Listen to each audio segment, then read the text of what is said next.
Hello, আসসালামু আলাইকুম। আমি এলিজাস ব্লগ থেকে চলে আসলাম, এলিজা আক্তার রুমা। আশা করি আল্লাহর অশেষ রহমতে আপনারা সবাই ভালো আছেন। আমিও ভালো আছি। আর আজকে হচ্ছে চিকেন বিরিয়ানি রান্না করব। তো সেই রেসিপিটা টুকটাক আপনাদের সাথে শেয়ার করব। আমি আসলে সব মশলা আগেই দিয়ে দিয়েছি, যেটা ভিডিও করতে পারিনি। আপনার চিংড়ি মাছগুলোকে আমি একটু মশলার সাথে ভালো করে ভেজে নিচ্ছি আর কি। চিংড়ি মাছগুলোকে আমি তুলে রেখেছি। এখন ওই একই মশলাতে আমি পোলাও চালটাকে হালকা ভেজে নেব। আসলে একটা মেয়ে বা একটা সংসারে কিন্তু অনেক কাজ থাকে। একটা বাসা পরিপাটি করে রাখা বা একটা বাচ্চাকে টেক কেয়ার করা, দুইটা বাচ্চাকে টেক কেয়ার করা কিন্তু এত সহজ কথা না।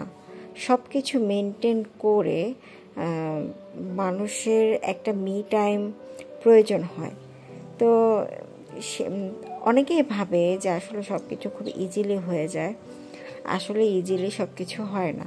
তো আমি চিংড়ি মাছগুলোকে এইভাবে একটু ডেকোরেট করলাম, আপনাদের সাথে একটু শেয়ার করলাম। চিংড়ি মাছগুলো কিন্তু বেশ বড়।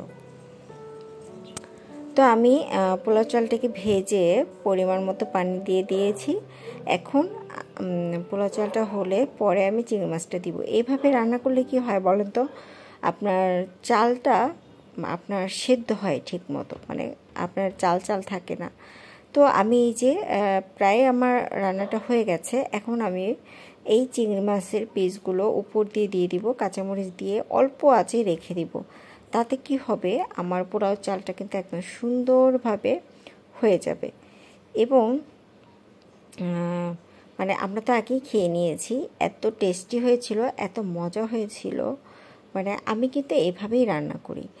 মানে আমি যে কোনো রান্না, আমি জানি না আমার মতো কেউ করে কি না, বাট আমার কাছে এভাবে রান্না করলে সহজ মনে হয়। আমি চিকেন বিরিয়ানি করি বা এই যে চিংড়ি মাছের বিরিয়ানিটা করলাম, যে তারপরে আমি আরও যদি কিছু করি আমি এইভাবে তুলে রাখি।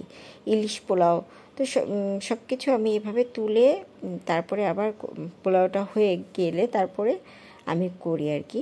এখন আমি এটাকে অল্প আঁচে দমে রেখে দিব। তাহলে কি হবে, পোলাও চালটা ঝরঝরো হবে এবং অনেক সুন্দর একটা ফ্লেভার আসবে এবং চাল থাকবে না।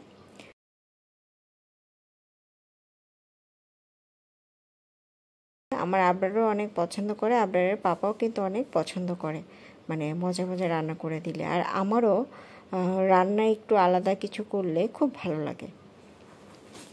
তো বারবার দেখছিলাম আর ভাবছিলাম যে খেতে নিশ্চয়ই অনেক মজা হবে। তো আপনাদের সাথে শেয়ার করলাম। আর এখন টেবিলে খাবার নিয়ে এসেছি।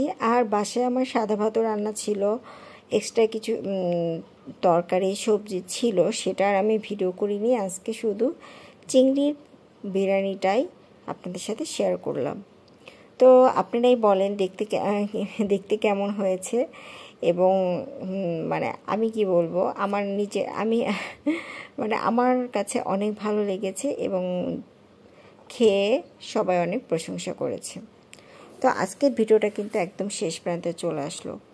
আর আসলে ডেইলি ব্লগে অনেক কিছুই হয় যেটা শেয়ার করি না।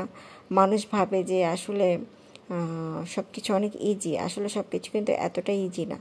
দুইটা বাচ্চাকে টেক কেয়ার করে নিজের টেক কেয়ার করার বা নিজেকে একটু সময় দেওয়ার মতো সময় থাকে না।